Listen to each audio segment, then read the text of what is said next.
Growing herbs indoors. Hi, this is Melvin York, and this is Growing with Daddy Pete. Um, we're here today, and if you were with us yesterday, we talked about growing some different vegetables for the fall consumption that you could plant now or get ready to plant now. And another thing is, I want to talk to you today about growing herbs inside. Now, it's today is the 15th of July. We are here in Piedmont, North Carolina, as where we're based, and that will kind of give you an idea around the area that you are. You may need to adjust times just a little bit. If you're from north, do it sooner, farther south, do it later. But I know that a lot of us, especially if you're gardeners, we keep something growing year round where we've got it in the house, where we've picked our landscape where we can have something green or something blooming year round. Even me, I overseed my lawn with annual ryegrass every year just for the simple reason that I like to see my yard green year round. Does put you in the mowing, but again, I'm not one of those that has to put the mower up and winterize it. I'm using mine every several weeks in the winter anyway. So that's a good thing. But anyway, I want to talk to you a little bit about growing herbs inside. We use a lot of herbs, and I know that this time of the year, and if you're like myself, we've been drying some herbs, putting up some herbs, saving the seeds off of some. But there's a lot of the herbs that can be grown indoors. Now, some of these herbs are annuals, and some of them are perennial. But that's neither the case. You may still grow them inside. So instead of having that lily or whatever that's taking up room and dust, and you're thinking, why do I keep that? We're going to let you get started with some things that you can use in your cooking and that you can actually still save and add some great smells to the house, create some great oxygen to breathe. And believe it or not, they're very, very attractive. So we're going to start with some of those. Now, the reason I'm saying now start those, we need to start seeding some, start plants. So you want to pick you up some 8-inch, 10-inch pots, containers, find out the places you have in your house where you want to do this, and we'll go ahead and start the seeds now or buy the transplants, either one. And then when it does get the first frost coming along or before that, we can just transition those into the inside. Now, let me say this, as we go through, I'll be recommending some of our products, growing products that you may use to grow some of these in. Also, let me make you very aware, regardless of any mix you use, whether it's peat-based, organically based, that's live, whatever, overwatering, keeping it too wet, you may attract some fungus gnats. You see those when you bring in bananas and they get overripe, just for an instance. So these are some of the things that these plants don't need to be overwatered to start with. So we want to talk some about those areas of watering and when to and when not to. Now, let's start out. I have picked, I think there's maybe 9 or 10 that I think will be the ones that we use the most of in our cooking, and then it'll work good in the house. And we'll start it out with sage. Sage has always been a herb, and it's a perennial, but it tends to, after 5 or 6 years, it'll usually die out, sometimes 3 or 4, depending on what zone you're in, and then it'll need to be replanted. But I love the look of sage. I love the smell of sage. Sage is used a lot, and people say, well, like to say it's primarily in poultry dishes, but I don't see it that way. I like it in sausages. You can use it in Italian sausage. You can use it in pork sausage for breakfast. Sage has got a lot of other uses that you can use too. Good thing about sage is you can dry it, put it up. When you get ready to use it, throw it on a cookie sheet, toast it just a little bit in the oven, crumble it up, and you're ready to go. And it's a really nice herb, easy to grow, that you can grow every day. That you can use every day. It needs 6 to 8 hours of direct sunlight if you're going to grow it indoors. So if you don't have that, we can also supplement that with some grow lights. Grow lights are really cheap. If you have an area in your house that doesn't get sun all the way, that would be a good way. Sage is one that doesn't like the soil to stay too wet around it. Again, I would recommend either for the plants that we're talking about, and I'm probably going to recommend one of the three, and you can do that. I'll either say our perennial mix, Daddy Pete's, or our Daddy Pete's Pete Light mix, or our Sea and Farm mix. So as we go along, I will do that, recommend those soils. And with the sage, I would recommend our perennial mix or our Sea and Farm. Parsley, that's something that we use a lot of. If you're growing indoors, curly leaf parsley is just a little less flavorful. So if you really want parsley that gives you a bang for your buck, go with the flat leaf parsley. It's known for its robust flavor. Again, this herb, parsley, needs to have not a soil that holds too much water. And that's one thing we do when we bring our plants inside. We tend to overwater them. So refrain from the watering can, and we'll do the finger test. Just go down about 1 inch into the soil.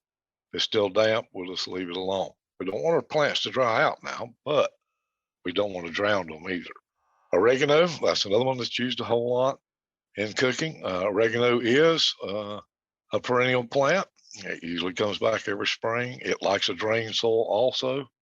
And it likes to kind of stay a little bit more on the drier side. And by that, I mean still kind of moist to the touch when you go down that fingers, half a finger length, 1 inch or so in there, but not to where you would pull the soil out, mash it together, and see water run out, or it make a cake. It's real easy to grow. Again, all these herbs are going to take about the same thing. They're going to need 6 to 8 hours of sunlight on most of them. Now, here's one that I do like, but this is good to put in a pot even outside because this stuff spreads like wildfire, and it's mint. Mint gives the house a good smell. Beautiful plant, beautiful blooms on it. The two most commonly grown types of mint are usually peppermint or spearmint, but there are other mints too, like chocolate mint, to give you an example. So even one of those, again, they do like their soil just a hair wetter because instead of a seed, they are a rhizome that likes to keep it wet. Thyme. Thyme is one that we do use a lot in soups and stews and a lot of meat dishes.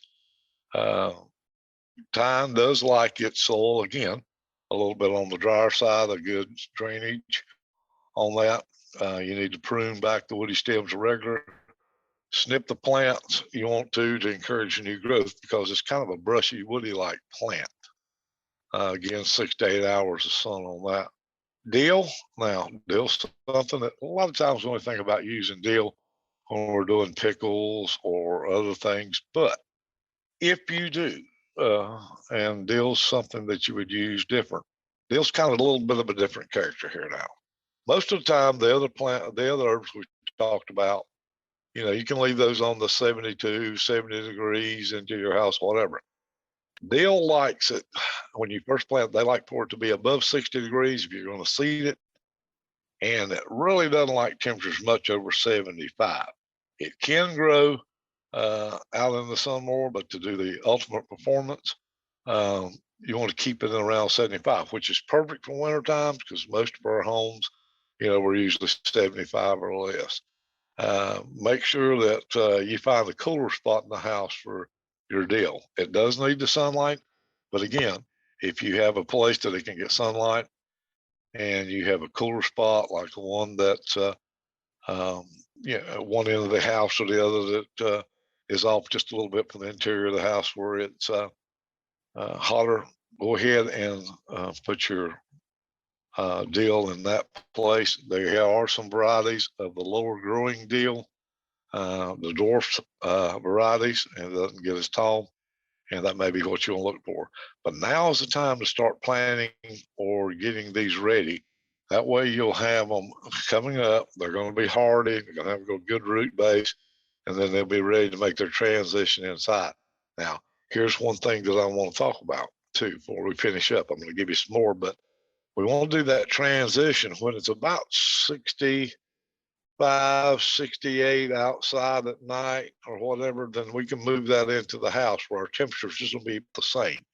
So you want to make that there. We don't want to pull plants in when it's 85 degrees outside and put it in the house 70, and totally different ball game. Try to make that transition when you move them inside where the temperature wise are about the same. That way we don't get any shock on our plants. So keep that in mind. Chives, a lot of people like those. They're a smaller version, kind of different deal than onions, but a lot of people like those. They do have a smaller variety. Usually they grow about 12 inches tall on those. I don't know if that's really worth a pot or not. That would have to be up to you. Cilantro, something that we do a lot, especially if you might make a lot of Mexican dishes. Asian, South American, cilantro works well. I would rather that you start your cilantro from seeds. I think it does better than transplants most of the time. Again, water the soil on that one thoroughly, but it does like a well-drained soil. The same thing with cilantro, 6 to 8 hours of sunlight, and we want to keep that. We need to keep those grow lights handy in case we don't have it. Lemongrass. Now, that's a tropical herb, and it's kind of got a citrus flavor. So if you've used that, a lot of people and a lot of chefs use this worldwide. The delicate little shoots taste just like lemon almost. It loves full sun. So when you grow it inside, it needs to be in the south-facing window if possible. And this one really needs the 6 to 8 hour sun daily, if not supplemented. And to be honest with you, it seems like the lemongrass performs better, even if you did do the grow lights and even pull it up to 8 to 10 hours a day on light. Bay laurel. Bay laurel is an evergreen tree or shrub. We all know that, but its leaves are used in seasoning a lot of the slow cooked dishes and casseroles, stews. The shrubs are hardy. They're easy to care for. You can grow them in containers. That does restrict their size overall. Keeping them on the small side makes them way more manageable. If you choose to grow a bay laurel inside, you need to prune the plants so they grow no more than 5 to 6 feet tall. Now, that's a good focal point because a lot of people used to buy, and I don't know what people do nowadays, but the old ficus trees, and they were, a knockoff, made out of plastic, whatever, used them for a focal point.